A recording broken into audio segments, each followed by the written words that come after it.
اللهم صل على سيدنا محمد يا رب صل وسلم دائما ابدا على حبيبي.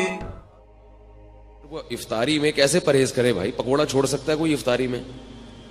اب کسی ڈاکٹر کو بولتے ہو وہ بولے پکوڑے نہیں کھاؤ، سمجھ پکوڑے نہیں کھاؤ، دنیا چھوڑ دیں گے یار. افطاری میں ہم سموسے کیسے چھوڑ سکتے ہیں؟ اور کراچی کی گرمی کے روزے، اتنے ٹف روزے، اتنی گرمی میں انسان بیٹھے اور کھچڑی کھائے گا کیا افطاری میں بھائی؟ تو ہم کہتے ہیں بھائی آدمی کچھ کھائے تو تمیز کے ساتھ. اور یاد رکھو یہ پکوڑا اتنا نقصان دہ چیز نہیں ہے جتنا اس کو بدنام کیا جاتا ہے.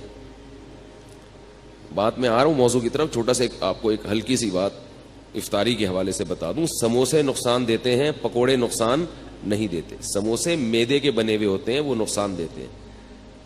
سموسا اگر کھانا ہے اندر کے آلو نکال کے کھا جاؤ، اس کے میدا نہ کھاؤ. وہ جو ہوتا ہے نا پاپڑ اس کا، وہ میدا ہے، وہ نقصان دے گا. پکوڑا ہے بیسن. بیسن صحت کے لیے بہت مفید چیز ہے. بیسن میں فولاد ہوتا ہے، طاقت ہوتی ہے. البتہ اس کو ہم چونکہ تیل میں تلتے ہیں تو وہ گڑبڑ کر جاتا ہے تھوڑا سا. تو اب افطاری میں تو چلتا ہے نا. تو اس لیے پکوڑوں کو جتنا بدنام کیا جاتا ہے نا اتنا وہ قابل ملامت ہے نہیں. تو جتنی ملامت ہے وہ سموسوں پہ لے جایا کریں آپ، ٹھیک ہے؟ تو میں جب سموسا کھاتا ہوں نا تو اندر سے آلو نکال کے کھا جاتا ہوں. میرے سامنے جو بیٹھا ہوتا ہے وہ پاپڑ کھا رہا ہوتا ہے. وہ سمجھتا ہو کہ یہ مفتی صاحب میرا اکرام کر رہے ہیں، حالانکہ یہ سازش ہوتی ہے جس کو وہ سمجھ نہیں پا رہا ہوتا. دوسرا ایک چھوٹی سی بات آپ کو صحت کے حوالے سے بتا دوں کہ اللہ کا واسطہ کولڈ ڈرنک سے روزہ مت افطار کیا کرو، گردوں کی ایسی کی تیسی ہو جاتی ہے. کولڈ ڈرنک ویسے بھی نقصان دہ چیز ہے، لیکن اگر آپ نے اس کے نقصان کو 100 گنا بڑھا دینا ہے تو اس کا طریقہ یہ ہے کہ آپ کولڈ ڈرنک سے روزہ افطار کریں. لوگ کیا کرتے ہیں کہ خالی پیٹ ہے، پیاس شدید لگ رہی ہے اور پیپسی سے روزہ افطار کر رہے ہیں. گردے جو ہے نا اس وقت مانگ رہے ہوتے ہیں کوئی لیکوڈ چیز. اس وقت آپ نے اگر پانی نہیں پیا اور آپ نے اس پہ کولڈ ڈرنک چڑھا دی تو وہ گردوں کی ایسی کی تیسی ہو جاتی ہے. کسی بھی ڈاکٹر سے پوچھ لیں، بہت جلدی برباد ہو جاتے ہیں گردے. تو پہلے 3-4 گلاس سادہ پانی پی لیں، پھر ویسے تو پھر بھی نہ پئیں، لیکن اگر پھر پی لیا جائے تو اتنا نقصان نہیں دیتی. سمجھ رہے بات کو کہ نہیں سمجھ رہے؟ اسی طرح چینی والی چیز افطاری میں، چینی کا شربت جو ہم پیتے ہیں خالی پیٹ، یہ بھی گردوں کو نقصان دیتا ہے. چینی جو ہے نا، چینی یہ وائٹ پوائزن ہے. وائٹ پوائزن سفید زہر ہے. یہ چینی جب تیار ہوتی ہے تو یہ بالکل کالے کلر کی ہوتی ہے، یہ کوئلہ بن چکی ہوتی ہے. اس میں ایک کیمیکل ڈالا جاتا ہے رنگ کاٹ، جو اس کے رنگ کو کاٹ کے کیا بنا دیتا ہے؟ سفید کر دیتا ہے بالکل. تو وہ بہت خطرناک کیمیکل ہے. اب ہوتا یہ ہے کہ چینی والا شربت جب آپ پیئیں گے یعنی خالی پیٹ، تو آپ کی پانی کی کمی پوری نہیں ہوتی. وہ جزو بدن بننے میں ٹائم لگاتا ہے اور چینی کی وجہ سے پیاس مزید بڑھ جاتی ہے. پانی پیتے رہتے ہیں مگر جسم میں پانی کی کمی پوری نہیں ہوتی. تو کام الٹا ہوا کہ نہیں ہوا؟ کیا خیال ہے بھائی؟ اور پھر اوپر سے وہ کیمیکل ہے. تو اس لیے بہتر یہ ہے کہ نبی صلی اللہ علیہ وسلم نے کھجور سے روزہ افطار کرنے کا حکم دیا. اس کو طیب چیز قرار دی. کھجور کھائیں، اوپر سے سادہ پانی پی لیں. تھوڑا سا ٹھنڈا بھی ہو چلے گا. ہم چائنیز نہیں ہیں کہ بالکل ہی ابلے ہوئے پانی پئیں. اتنے بھی بیوقوف نہیں ہونے چاہیے انسان کو کہ وہ ابلے ہوئے پانی جو ہے نا گرم گرم پینا شروع کر دے. نبی صلی اللہ علیہ وسلم نے ہمیشہ ٹھنڈا پانی پیا ہے، لیکن فریج کا ٹھنڈا نہیں، چشموں کا ٹھنڈا. تو ہلکا سا پانی ٹھنڈا ہو یہ اچھا ہے، زیادہ نہ ہو. لیکن گرم پانی پینا، اگر اس سے میرا ملفوظ یاد رکھیں کہ چائنیز کہتے ہیں گرم پانی سے عمر لمبی ہوتی ہے. تو گرم پانی پی کے زندہ رہنے سے بہتر ہے ٹھنڈا پانی پی کے مر جاؤ. صحیح ہے نا؟ ایسے زندگی کا کیا فائدہ جس میں آپ کو یہ لذت، جو نبی صلی اللہ علیہ وسلم نے تو اللہ کی جو محبت مانگی ہے نا اس کو تشبیہ دی ہے ٹھنڈے پانی سے کہ اے اللہ مجھے اپنی محبت محبوب بنا دے. وَمِنَ الْمَاءِ الْبَارِدِ، ٹھنڈے پانی سے بھی زیادہ محبوب بنا دے. تو اس سے کیا پتا چلا کہ ٹھنڈا پانی انسان کو محبوب ہوتا ہے اور نبی صلی اللہ علیہ وسلم کو بھی محبوب تھا. اور حدیث میں آتا ہے کہ ہمارے نبی کے لیے ٹھنڈا پانی باقاعدہ انتظام کیا جاتا تھا, اس کا کنویں کا, چشموں کا جو ٹھنڈا پانی ہے لایا جاتا تھا. تو ٹھنڈا پانی جو نیچرل ٹھنڈا ہو یا تھوڑا بہت فریج کا رکھا ہوا ٹھنڈا, وہ زیادہ اچھا ہے بنسبت یہ جو کھولتے ہوئے گرم پانی پہ آج کل حکیموں نے لوگوں کو لگا دیا ہے, ڈاکٹروں نے بھی, اور چائنا والوں سے یہ بدعت شروع ہوئی ہے. تو یہ نہیں کیا کریں, صحیح ہے نا. بات سے بات نکلتی ہے, موضوع ادھورا چھوڑ دوں گا نا تو مصیبت ہو جائے گی, پھر وہ مسئلہ خراب ہو جائے گا. بعض لوگ کہتے ہیں ٹھنڈے پانی میں یہ فائدے ہیں, یہ فائدے ہیں, یہ بہت گرم پانی میں یہ فائدے ہیں, یہ فائدے ہیں, یقیناً فائدہ ہے, تبھی جو چائنا پی رہا ہے. لیکن جہاں فائدے ہوتے ہیں وہاں نقصانات بھی ہوتے ہیں. پہلی بات تو یہ وہ پانی نہیں ہے, اس میں پانی کا مزہ ہی نہیں ہے. آپ پیاس کے وقت قہوے جیسا پانی پی لو تو مزہ تھوڑی آئے گا پینے میں. تو اللہ نے تو یہ ان نعمتوں میں ایک لذت بھی تو رکھی ہے نا, کیا خیال ہے, لذت بھی تو رکھی ہے. اور دوسری بات یہ کہ جہاں کچھ فائدے ہیں وہاں کچھ نقصان بھی ہیں, نقصان بھی ہیں. وہ آپ کی جو انرجی ہے نا وہ ختم ہو جاتی ہے اس سے. آپ کبھی تجربہ کر کے دیکھیں, آپ دوپہر کھانا کھا کے گرم پانی پیئیں کھولتا ہوں, آپ کو قیلولے میں نیند نہیں آئے گی صحیح طرح سے, نیند خراب ہو جائے گی, آپ کی نیند کا سسٹم آپ کا متاثر ہوگا. تو کھانے کے بعد تو نہ ٹھنڈا پیئیں نہ گرم پیئیں, اور کھانے کا 1 گھنٹے کے بعد آپ نے ہلکا سا ٹھنڈا پانی ہے, نارمل پانی, وہ پی لیا اس. تو افطاری میں چینی کا شربت خالی پیٹ بولنے بھائی نہ پیئیں, اس سے پانی کی کمی پوری نہیں ہوتی اور پیاس بار بار لگتی ہے. اور اگر کسی کو چینی کا شوق ہے ہی بہت زیادہ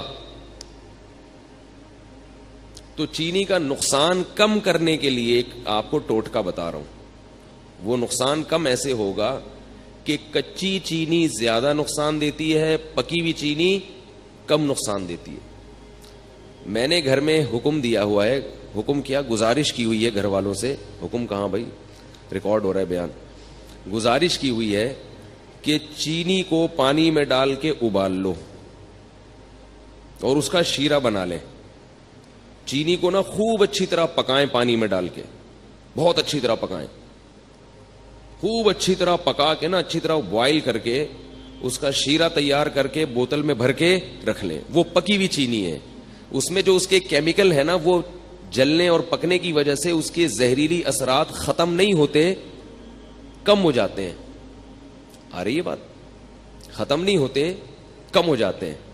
تو اب اگر وہ شربت میں ڈال کے پیئیں گے تو نقصان تو پھر بھی ہوگا مگر کم ہوگا. شربت میں یا کھیر میں یا حلوے میں, جو بھی آپ لوگ کھاتے ہیں, ہم نہیں کھاتے حلوہ بھائی, ٹھیک ہے نا, تو وہ نقصان کم ہو جائے گا. اسی طرح نمک جو ہے نا, نمک وہ بھی کچا زیادہ نقصان دیتا ہے, پکا ہوا بولنے کم نقصان. یہ جو کچا نمک ہے نا, اس سے بلڈ پریشر کا مسئلہ کھڑا ہوتا ہے. کچا نمک کھانے میں اوپر سے نمک ڈال دیا. اسی طرح جو آٹے میں نمک ڈلتا ہے, ہوتا تو آٹے میں نمک کے برابر ہے وہ, مگر چونکہ وہ کچا رہ جاتا ہے. روٹی جب پکتی ہے نا تو اندر نمک نہیں پکتا اس میں صحیح طرح. تو جو بلڈ پریشر کے مریض ہیں وہ لوگ جب یہ روٹی کھاتے ہیں تو کھاتے ہی ان کا بی پی ہائی, اور پھر الٹی الٹی باتیں پھینکنا شروع کر دیتے ہیں. دیکھا ہوگا آپ نے, کھانا کھاتے ہی پٹا ہو گیا گھر میں. تو اس کا حل یہ ہے, یہ میں ہوائی باتیں نہیں کر رہا, بڑے بڑے ڈاکٹروں کی بات کر رہا ہوں, اور جن لوگوں نے اس پہ کنٹرول کیا ان کے گھر سے بلڈ پریشر کی بیماری ختم ہو گئی. تو اس کا بھی طریقہ یہ ہے کہ یا تو روٹی میں نمک ڈالیں ہی نہیں, آٹے میں نمک ہی نہ ڈالیں, جو ڈالنا ہے سالن میں ڈال دیں, کیونکہ سالن والا نمک پک جاتا ہے. سمجھ رہے ہیں نا, جب سالن میں نمک ڈالا جاتا ہے تو وہ کیا ہو جاتا ہے, پک جاتا ہے. تو پکنے سے اس کے اثرات کم ہو جاتے ہیں. تو یا تو روٹی میں نمک ڈالیں ہی نہیں, اور اگر نمک ڈالنا ہے تو وہی طریقہ کہ جیسے چینی کا آپ نے شیرہ تیار کر لیا تو نمک کو بھی پانی میں ڈال کے اچھی طرح بوائل کر لیں, خوب اچھی طرح پکائیں اس کو, اور پھر وہ شیرہ یعنی نمک کا جو لیکوڈ ہے وہ آپ بوتل میں محفوظ کر لیں. کیا ہو گیا بھائی, بہت آپ کے فائدے کی بات کر رہا ہوں, آپ کے فائدے کی بات کر رہا ہوں. اور یہ ان کا چیزوں کا ہمارے دین اور مذہب سے بھی تعلق ہے. ہمارے نبی نے صحت کی حفاظت کا ہمیں حکم دیا ہے, خاص طور پہ بلڈ پریشر سے صحت خراب نہیں ہوتی, ایمان بھی خراب ہو جاتا ہے. گھر بھی خراب ہو جاتا ہے. جو بیوی کے مریض ہیں نا, طلاقیں بھی اکثر وہی دیتے ہیں, اور بچوں کو بھی اٹھا اٹھا کے کوٹتے رہیں گے, پھینکتے رہیں گے. جب اب بلڈ پریشر کے مریض ابا گھر آئیں گے تو بچے کانپنا شروع کر دیں گے. تو اس لیے نمک کا یہ طریقہ, تو چینی اور نمک آپ نے کیا کرنا ہے,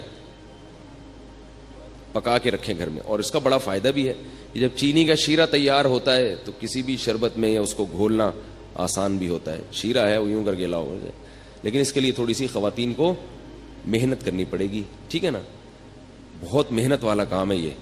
اس میں خواتین کو دیگچی اٹھانی پڑے گی سب سے پہلے, ٹھیک ہے نا, پھر وہ پانی ڈالنا پڑے گا اس میں, پھر اس میں چینی الٹنی پڑے گی, پھر چولہا جلانا, یا تو اس کے ذریعے جلائیں گی یا ماچس کے ذریعے, پھر ابالنا.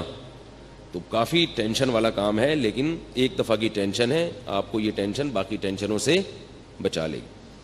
اور بہتر تو یہ کہ چینی چھوڑ دیں, شہد کھائیں بھائی, کیا خیال ہے؟ شہد کا شربت اگر آپ افطاری میں پی لیں فائدہ ہی فائدہ. نہ صرف یہ کہ گردوں کو نقصان نہیں دے گا بلکہ فائدہ پہنچائے گا. تو آج کل کوئی اتنا مسئلہ نہیں ہے, شہد کوئی اتنی مہنگی چیز نہیں ہے, خالص ہونا چاہیے شہد. شہد کا جو ہے نا وہ پانی میں 2-4 چمچے گھول دیے, اس میں تھوڑا سا لیمن بھی ڈال دیا, اور لیمو ہونا چاہیے, کچھ اور نہ ہو. لیمو کے نام پہ آج کل مذاق بھی مل رہا ہے مارکیٹ میں. لیمن ہوتا ہے ایک جمیری ہوتی ہے, بالکل لیمو کی شکل کی ہوتی ہے, وہ نقصان دہ ہوتی ہے. تو آپ نے اس کو بولا بھائی مجھے لیمو چاہیے, لیمو, تو لیمن کا آپ نے تھوڑا سا اس میں ڈال دیا, اور شہد بھی ڈال دیا, اور شربت. یہ سارے کام اپنے خرچے پہ کرنے, یہ پہلے بتا دوں آپ کو میں, ٹھیک ہے نا. ایسا نہ ہو مجھے فون کر کے آپ کہیں کہ آپ نے اتنے اچھے اچھے مشورے دیے ہیں. تو اب لیمو کا بھی, کیونکہ لیمو بھی ٹھیک ٹھاک مہنگا ہوا ہے, شہد تو ہے ہی مہنگی چیز. تو یہ آپ اگر پی لیں گے تو اس سے 2 فائدے ہوں گے.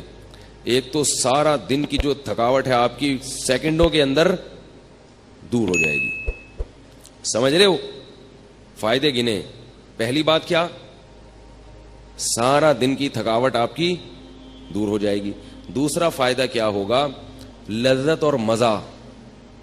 شہد اور لیمن کا شربت ملا کے پیئے, مزہ نہ آئے پیسے واپس, بڑا مزہ آئے گا پینے میں. تیسرا فائدہ, آپ کے جسم کا کولیسٹرول بولے نا پگھلے گا, ہینڈسم اسمارٹ ہو جائیں گے, باریک ہونا شروع ہو جائیں گے. نتھر, یہ جو جتنے بھی آپ کے جسم میں فاضل اور فضول چیزیں جو صبح سحری میں کھا کے پیدا ہوئی تھیں, وہ کیا ہو جائیں گی, ختم ہو جائیں گی. نتھرنا شروع ہو جائے گا جسم, توند کم ہونا شروع ہو جائے گی آپ کی. سمجھ رہے ہو نہیں سمجھ رہے بھائی؟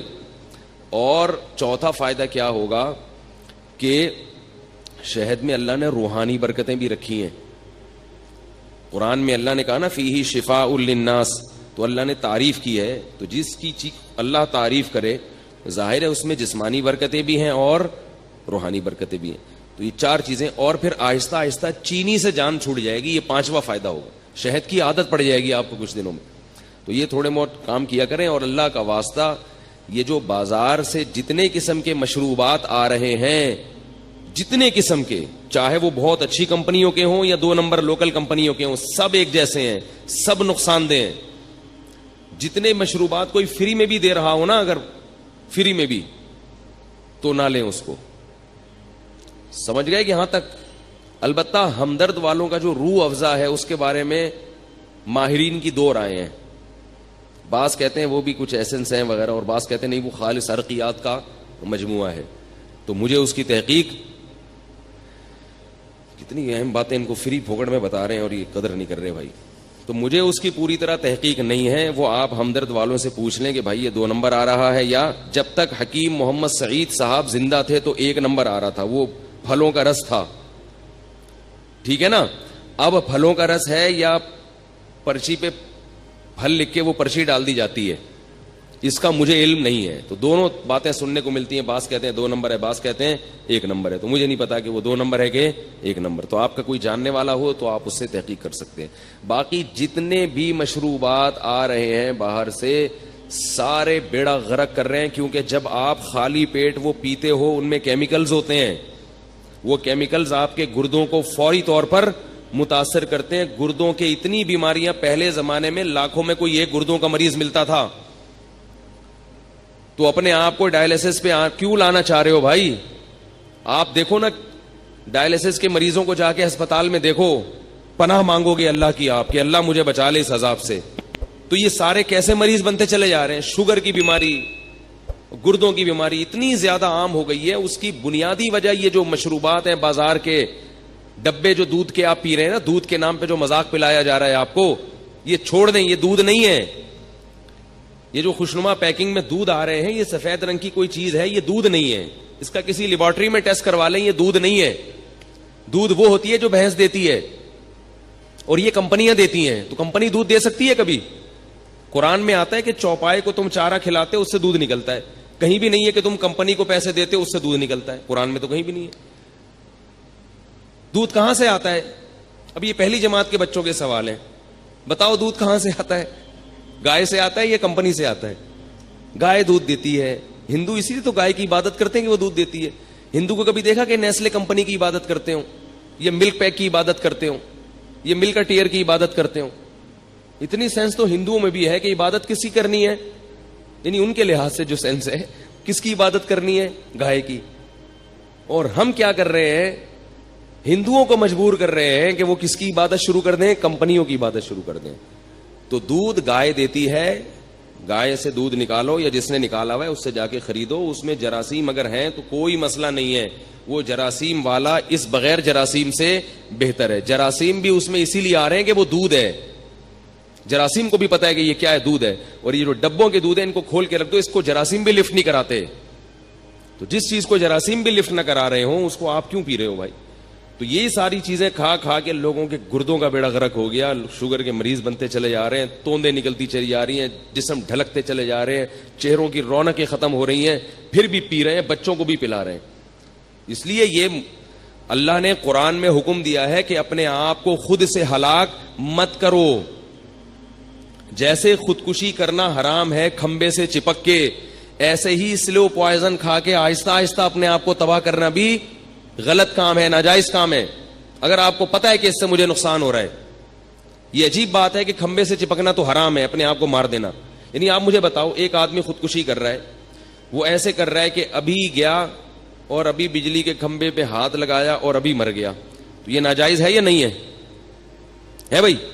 اور ایک آدمی ایسے اپنے آپ کو ہلاک کر رہا ہے کہ وہ تھوڑا تھوڑا کرنٹ اپنے لگاتا ہے کہ میں ابھی نہیں مروں, 10 سال میں مر جاؤں.